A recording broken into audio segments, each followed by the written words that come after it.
Hello नमस्ते अस्सलाम वालेकुम दिस समर खान। मलाई आशा छ तपाईँहरू सन्चै हुनुहुन्छ होला र आजको कार्यक्रम हाम्रो चाहिँ राजनीतिक विषयमा एउटा सानो छलफल हुनेछ। देश विदेशमा बस्नुभएका सम्पूर्ण नेपाली दाजुभाइ तथा दिदीबहिनीहरूलाई थाहा भएकै कुरा हो हैन। नेपालमा एउटा ठुलो जनआन्दोलन भयो, क्रान्ति भयो, एउटा जेनजी आन्दोलन। त्यो चाहिँ नेपाली जनताहरू आत्तिएर हैन करिब 20 वर्षदेखि हामीले दुःख पाएकै छौँ हैन। नेपालमै केही गर्न खोज्यो भने, व्यवसाय गर्न खोज्यो भने त्यो वातावरण छैन हैन। देशमा रोजगार छैन। दिनको हजारौँ जनताहरू, दिनको हजारौँ युवाहरूले देश छोड्न बाध्य भएकै छन् हैन। यो सबै आक्रोशित भएर नेपालमा ठुलो एउटा जुन देशमा एउटा चेन्जी आन्दोलन भयो, त्यो परिवर्तनको लागि नै भयो।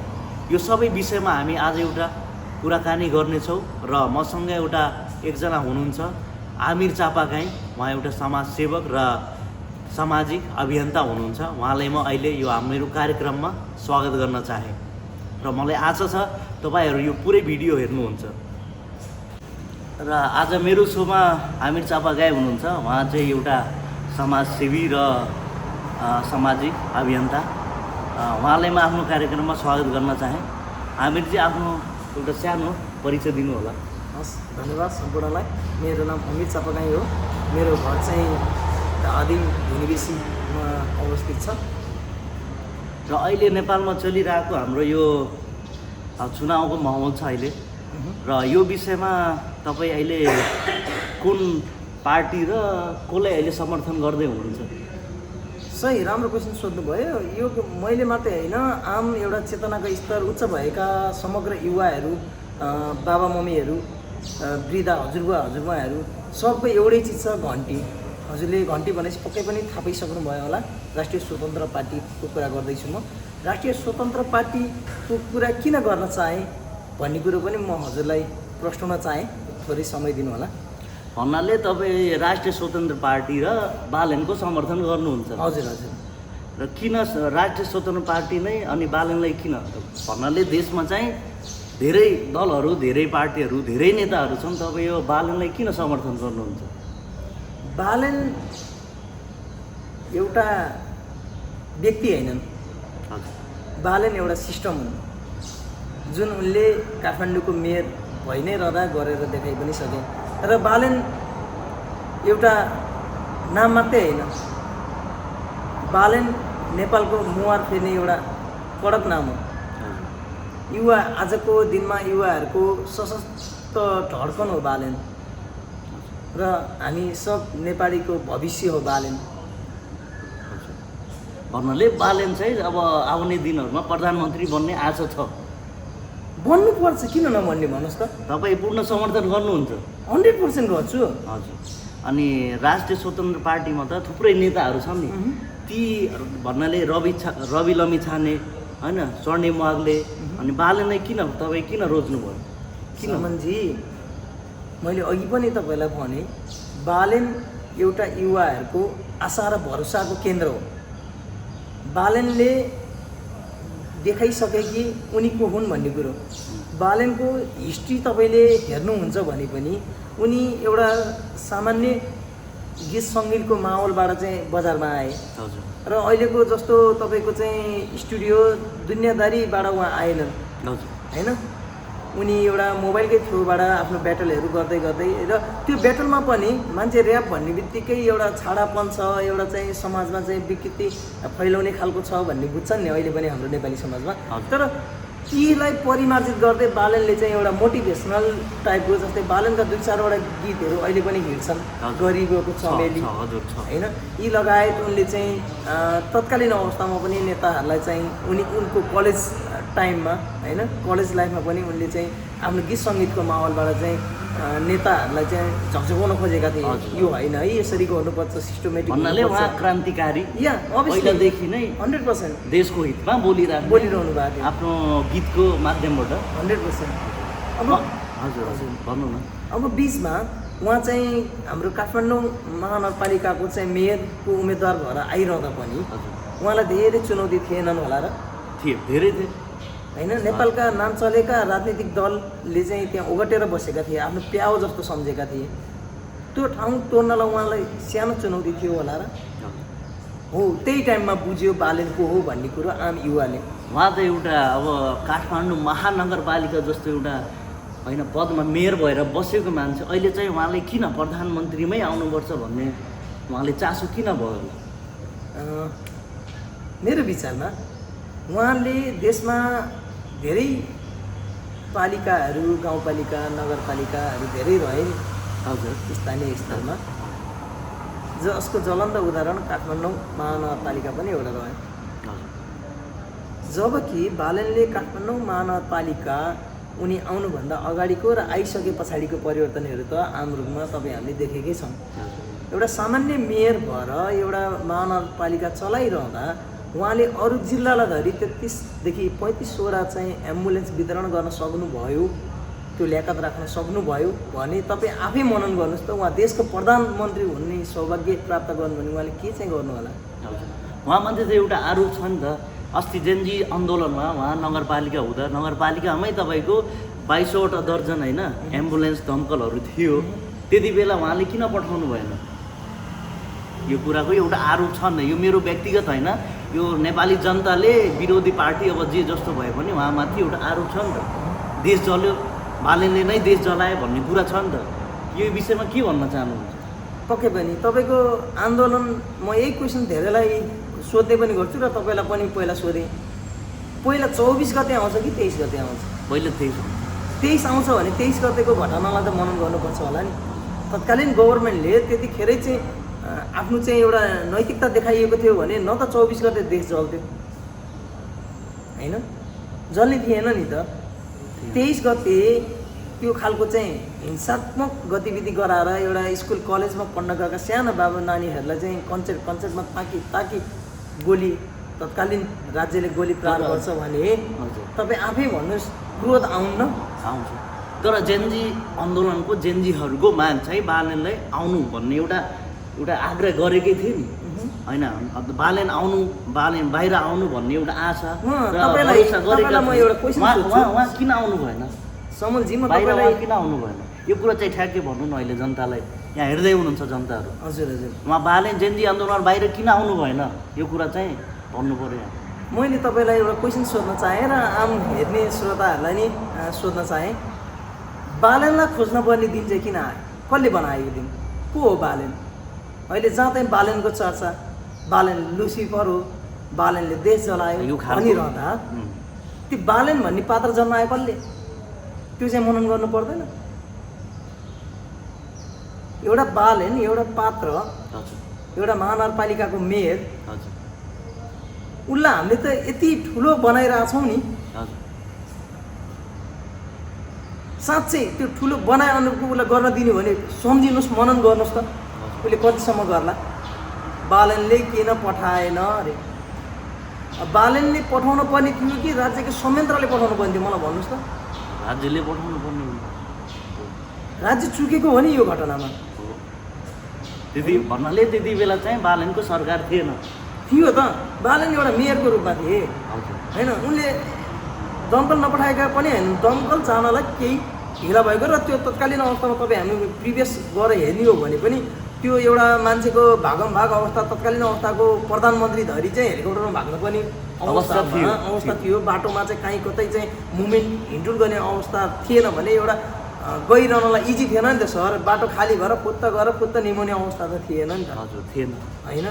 र त्यो दमकलले गएर एक दमकलले हान्दैमा त्यो समग्र चाहिँ बलिरहेको चिजहरू निम्नेवाला पनि थिएन नि त, सम्भव थिएन नि त। त्यहाँ त देशको यो यति फ्रस्ट्रेसन, युवा फ्रस्ट्रेसन यति थियो कि त्यो मेरो बुझाइमा युवाहरूको फ्रस्ट्रेसन र ती पास्टका नेताहरूले गरेको चाहिँ कुकर्मको परिणाम त्यो हो भन्छु। र साथसाथै पुराना नेताहरूलाई नि धन्यवाद भन्न चाहेँ। तपाईँहरूले त्यो खालको दम्भ, त्यो खालको चाहिँ अहङ्कारीपन नदेखाउनु भएको थियो भने पक्कै जेनजी आन्दोलनले यो नयाँ पृथक यो घडी यो समय लिएर आउने थिएन र बालेनलाई त्यो हाइटसम्म पनि पुर्याउने थिएन। यी सबै कारणहरूले तपाईँ राष्ट्रिय स्वतन्त्र पार्टी र बालेनलाई समर्थन गर्नुहुन्छ। अब आउने त्यो चुनावमा बालेनलाई तपाईँले एउटा प्रधानमन्त्रीको रूपमा हेर्न चाहनुहुन्छ? 100% तपाईँ सहमत हुनुहुन्छ? 100% छु। बालेनलाई समर्थन गर्नुहुन्छ? बालेनलाई म खुलेर सपोर्ट गर्छु। राष्ट्रिय स्वतन्त्र पार्टी नै देश बनाउँछ? राष्ट्रिय स्वतन्त्र पार्टीले नै देश बनाउँछ, यो कुरामा ढुक्क छु। ल आमिरजी भन्नुभयो भर्खरै होइन, तपाईँ राष्ट्रिय स्वतन्त्र पार्टी र बालनले नै देश बनाउँछन् भन्ने कुरा हजुर तपाईँ समर्थन गर्नुहुन्छ गर्छु। खुलेर गर्छु। अब राष्ट्रिय स्वतन्त्र पार्टीले नै देश बनाउँछ बनाउनु पर्छ राष्ट्रिय स्वतन्त्र। अब म के भन्न चाहेँ भने तपाईँ बालेन अनि राष्ट्रिय स्वतन्त्र पार्टीबाट के कस्ता आशा र अपेक्षा राख्नुभएछ यो छोटकरीमा बुझाउनु पर्यो होला। पक्कै पनि धन्यवाद हजुरलाई। बालेन र राष्ट्रिय स्वतन्त्र पार्टी भनेको चाहिँ अहिलेको विकल्पको रूपमा रहेका पार्टीहरू हुन्। हजुर नेपाली जनता यति आजित भइसक्यो कि, यति फ्रस्ट्रेसन भइसक्यो कि, यति एन्जाइटीमा परिसक्यो कि होइन, हजुर कहीँ कतैबाट केही सिपे लागेन क्या। अहिले विकल्प छैन अहिले। विकल्प छैन सर। अहिले पनि तपाईँ एयरपोर्टमा हेर्नुहोस् त कति लाइन छ। दिन प्रत्येक घरको एकजना विदेश नभएको घर छैन। मलाई देखाउनुहोस् तपाईँ नेपालमा। हजुर छैन होइन, नेपालमा न रोजगारीका अवसर छन्, न आफूले केही व्यवसाय गर्छु भनेर गर्ने अवस्थाहरू छन् होइन। यो अवस्थामा देशलाई पुर्याइसके भन्नाले नेपाली जनताले दुःख पायो। 100% पाए सर। यसमा त दुई मात्रै होइन त। अब नेपाली जनताको विकल्प चाहिँ राष्ट्रिय स्वतन्त्र पार्टी र बालेन नै हो। राष्ट्रिय स्वतन्त्र पार्टी र बालेन भनेको यो युवा पुस्ताको आजको आवश्यकता हो सर। हामी बाँच्नको लागि पानी खान्छौँ नि। हजुर आशा हो। आशा हो। हजुर अब यो आशालाई हामीले चाहिँ कसरी चाहिँ बचाइराख्ने, कसरी दिगो राख्ने भन्ने कुरो अहिले पनि तपाईँलाई के लाग्छ समनजी, जसले चाहिँ पुराना दलहरूको चाहिँ समर्थनमा आइरहनु भएको छ नि, उहाँहरू पक्कै पनि त्यहाँबाट रोजीरोटी सेकिरहनु भएको छ क्या। हजुर जो बुझ्ने हुनुहुन्छ, जसलाई त्यो दल फल्छ के मतलबै छैन, आफ्नै कर्ममा विश्वस्त हुनुहुन्छ, उहाँहरूलाई सोध्नुहोस् तपाईँ घन्टी र रासपा भन्नुहुन्छ क्या। भन्नाले स्वतन्त्र पार्टी भनौँ न, राष्ट्रिय स्वतन्त्र पार्टी। हजुर जसलाई देश बनाउने इच्छा छ भने, देशको लागि हितमा होइन काम गरेको छ, उहाँलाई चाहिँ स्वतन्त्र पार्टी नै होइन हजुर हजुर राम्रो भएको एउटा आशा देखियो। हजुर। अपेक्षाहरू चाहिँ के कस्ताहरू राख्नु भएको छ? अपेक्षा यस्तो हुन्छ भन्नाले भोलिको दिनमा तपाईँको बालेनजी प्रधानमन्त्री बन्नुभयो, तपाईँ के कस्ता अपेक्षाहरू राख्नु भएको छ उहाँसँग भन्नुभयो? हजुर बालेनमा मैले एउटा भिजन देखेको छु। हजुर ऊ एउटा इन्जिनियर पनि हो हजुर होइन, ऊ आर्किटेक्चर पनि हो होइन। उसमा एउटा भिजनेबल छ क्या। हाम्रा हजुरबाहरूले हिजो भन्नुभएको थियो नि, अग्रज नेता हजुरबाहरूले सिङ्गापुर बनाउँछु भन्नुभयो हजुर होइन। सिङ्गापुर बन्यो, बालेन जस्तै पात्रले गर्दा बनायो हो नि त आजको सिङ्गापुर त हजुर होइन। पहिलाको सिङ्गापुर त्यो थिएन नि त जुन आजको थियो। एउटा परिवर्तन भएर नै सिङ्गापुर बनेको हो होइन। होइन भर्खरै तपाईँले भन्नुभयो नेपालमै केही गर्न खोज्यो भने, कुनै व्यवसाय गर्न खोज्यो भने त्यो वातावरण छैन अहिले। छैन सर। म नेपालमा आफै व्यवसाय गरिरहेको मान्छे। देशको युवाहरू खाडीतिर लागे, देशको दिनहुँ हजारौँ युवाहरू देश छोड्ने बाध्य भएकै छन्। यो सबैको समाधान के रासपा र बालेनजीले गर्न सक्नुहुन्छ? यसो छ, रासपा र बालेनजीले 2/3 सरकार ल्याएर उहाँहरूले 2/3 सरकार चलाउन सक्नुभयो भने सम्भव छ सर होइन। पुरानै दल जस्तो उहाँहरूको सिट पुगेन। आमा बुवा दिदीभाइ र समग्र देशवासीहरूले अझै पनि यो बुझिदिनु भएन र उहाँहरू अल्पमतमा पर्नुभयो भने हामीले आशा राख्नु बेकार पनि हुनसक्छ। पुरानै यही परिपाटी चलिरहन पनि सक्छ क्या। यसमा दुई मात्रै होइन। यदि बालेन लगायत रासपाले 2/3 सरकार लिएर आउने हो भने, तपाईँ हामीले चाहेको स्थिरता गभर्मेन्ट नेपालमा हुने हो भने, मलाई पूर्ण विश्वास छ मेरो देश सिङ्गापुरभन्दा राम्रो बन्छ। बालेनजीले गर्नुहुन्छ? गर्नुहुन्छ। बालेनजी चाहिँ सिङ्गापुर देश नेपाललाई बनाउनुहुन्छ? 100% बनाउनुहुन्छ। हिजो चाहिँ हाम्रो प्रचण्डजीले चाहिँ गफ मात्रै दिनुभयो सिङ्गापुर बनाउँछु भनेर। खै अनि तपाईँले आशा छ राष्ट्रिय स्वतन्त्र पार्टीले गर्छ? गर्नै पर्छ, काम गर्छ, गर्नै पर्छ क्या। बालेनलाई त्यो जिम्मेवार छ क्या। होइन भ्रष्टाचार छैन। भ्रष्टाचारको कुरो गर्नुहुन्छ सर तपाईँ। अहिलेको अब लास्ट चलिरहेको वर्ष यो होइन त, 5 वर्षको मेयर पनि 1 पैसाको भ्रष्टाचारको चाहिँ पाथ्यो भने यी फटाहाले छोड्थ्यो त बालेनलाई। देख्नुभयो हजुर होइन। भ्रष्टाचार मान्छेले किन गर्छ थाहा छ हजुरलाई? जो मान्छे हिजोको दिनमा गाउँमा चप्पल पड्काउँदै हिँडेका छन् र आजका विलासित जीवनहरू चाहिँ अपनाइरहेछन्, तीले हुन् भ्रष्टाचार गर्ने होइन। जो मान्छे बचपनदेखि नै आफू चाहिँ सक्षम छ भने त्यो मान्छेले भ्रष्टाचार गरेर आवश्यक छ सर? पक्कै पनि छैन। र भन्नाले देशमा जे जस्ता अब समस्याहरू नेपाली जनताले भोगेको छ अहिलेसम्म होइन, पुराना दलहरूका नेताहरूले गरेनन्, त्यो समाधान गरेन। अब तपाईँले यो बालेनजीले अब प्रधानमन्त्री बनिसकेपछि अब देशमा विभिन्न खालको समाधानहरू गर्नुहुन्छ, यो समस्याको समाधान गर्नुहुन्छ, देश बनाउनुहुन्छ भन्ने आशा र अपेक्षा राख्नुभएको छ तपाईँले? राख्नुपर्छ। आम नेपाली आमा बुवा दाजुभाइ सबको आशा राख्नु भएको छ। यो आशालाई हाम्रो बालेनजीले कुठारापात गर्न मिल्दैन, उहाँले आघात गर्न मिल्दैन र यो जिम्मेवारीबाट पन्चिन पनि मिल्दैन क्या। देशको एउटा सपुतको रूपमा बालेन अहिले जसरी स्थापित भएका छन्, अमर रहिरहनुपर्छ बालेन। र भोलि 50औँ वर्ष पनि नेपालको हिस्ट्री त मर्दैन नि सर, व्यक्ति मरिरहँदा होइन।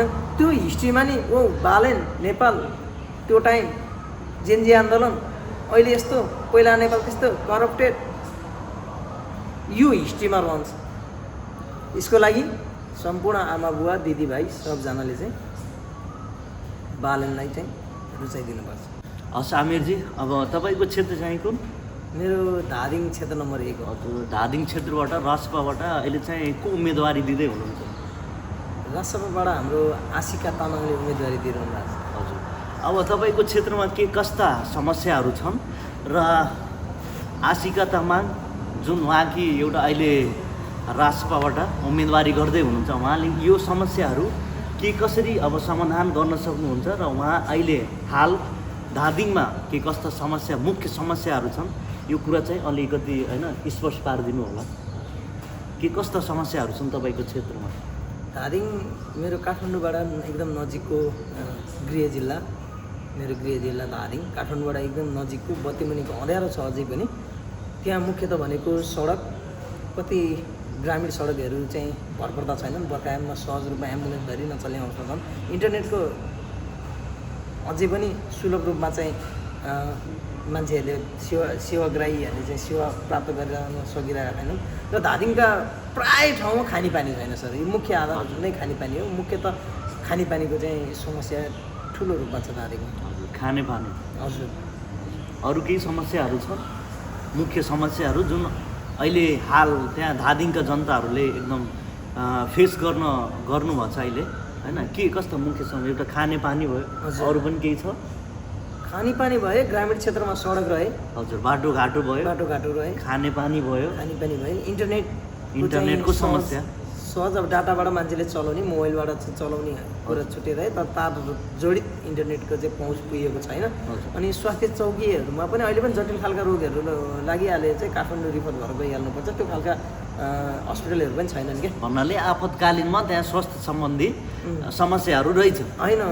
आपतकालीनमा छन् सर होइन, तर ती नै हुनुपर्ने खालका चिजहरू छैनन् क्या। जस्तै तपाईँको चाहिँ एउटा जटिल खालका प्रक्रियाहरू अगाडि बढाउनु पऱ्यो भने चाहिँ काठमाडौँ नै रिफर गर्नुपर्ने अवस्था। सामान्य उपचारको लागि चाहिँ छन्, नभएका होइनन्। स्वास्थ्य चौकीहरू छन् होइन, हस्पिटल पनि छन्, धादिङ हस्पिटल पनि रहेको छ, मलेखु हस्पिटल पनि रहेको छ। र ती हस्पिटलमा स्रोत र साधनहरू पर्याप्त छैनन्। मेरै धुलीबेसीमा नि नगर स्तरीय हस्पिटल भनेर बनिएको छ होइन, तर डक्टर MBBS गरेर डक्टरहरू पनि आउनुहुन्छ, तर सेवाग्राहीहरूले चाहिँ त्यो खालको सेवा हामीले पाएका छैनौँ भन्नुहुन्छ क्या। यो भन्नाले यो मुख्य समस्याहरू तपाईँको क्षेत्रमा अहिले छ।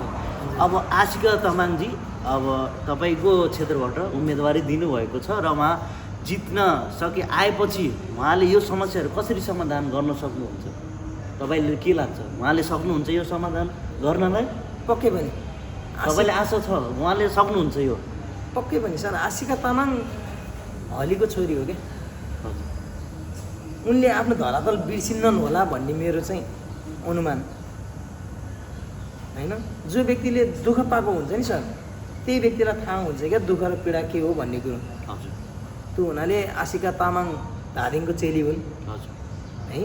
उनलाई दुःख गरेर चाहिँ बाबाले पढाएका हुन्, अरूको घरमा हली बसिकन। अब ती दिदी बिचमा सङ्घर्षको दौरानमा विदेश पलायन भइन्, नेपालमा छैन। अघि पनि मैले भने तपाईँलाई, गइन्। आइरहँदा पनि उनले चाहिँ देशमा विभिन्न खालले अहिले पोलिटिक्समा आएर मात्रै आशिका तामाङ चिन्नेकी होइन नि त। उनको आफ्नै गरेका राम्रा कर्मले गर्दा आशिका तामाङ चिन्नेकी हुन् र उनी जतिको चेली धादिङले पाउनु धादिङको लागि गर्वको कुरो नि हो।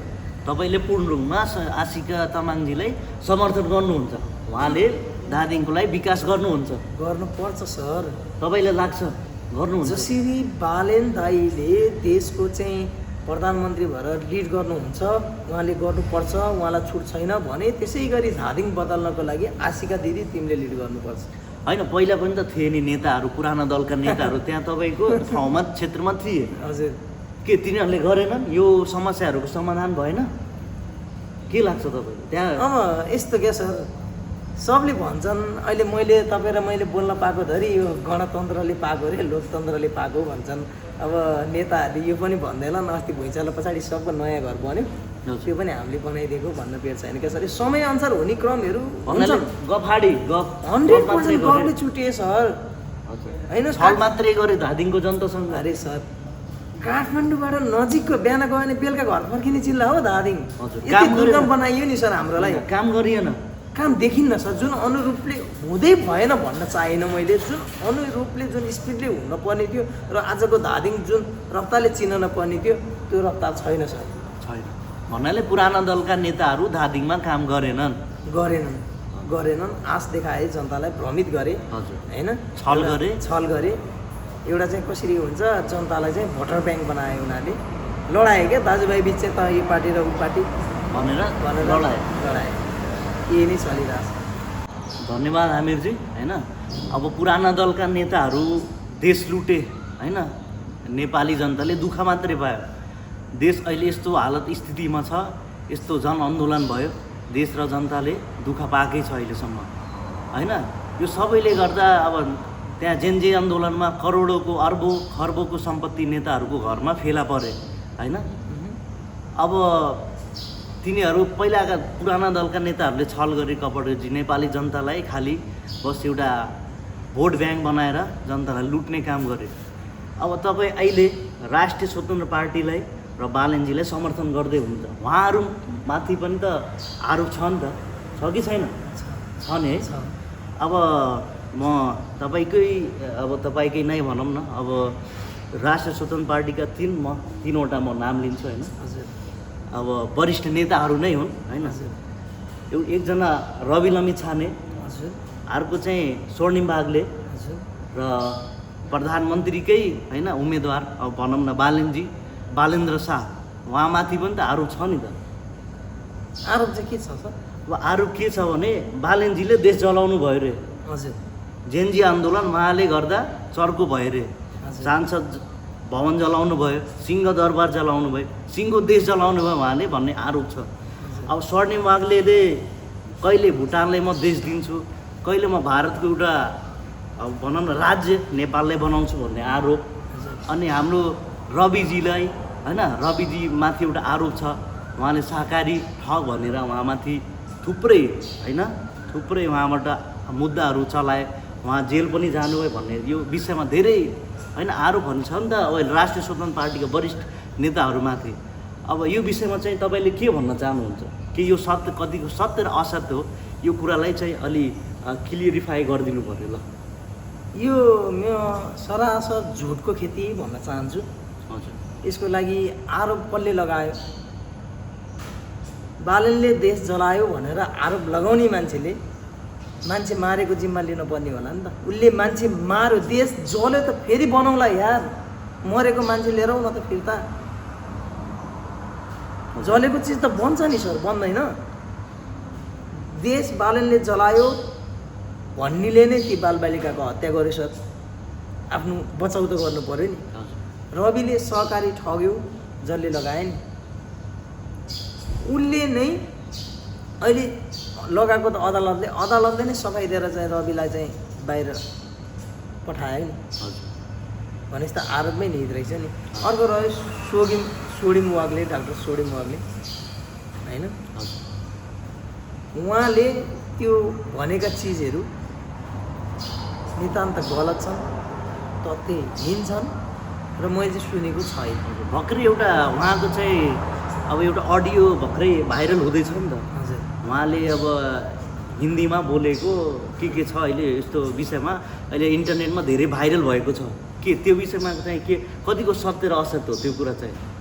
यस्तो क्या सर, अब खै हजुरले कहाँ क्लिप भेटाउनु भयो, के सुन्नुभयो, होइन। अहिले अब विभिन्न ट्रोल बनाइरहनुहुन्छ, अहिले जमानै एआईको आइसक्यो, होइन। अब त्यो चाहिँ एआई नै हो त्यो? मैले त सुनिएको छैन, भेटाइएको छैन होइन।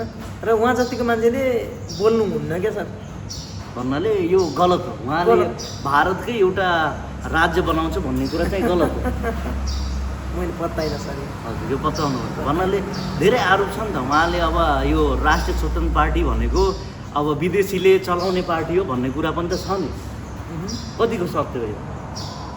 विदेशी के नेपाली जनता विदेशी भएछ र अब? होइन, नेपाली जनता नभए पनि त उहाँमाथि त आरोप छ नि त। यो त अब बाहिरी मलाई एउटा कुरो भन्नु न सर, विदेशीले चलाउने भने चाहिँ के हो?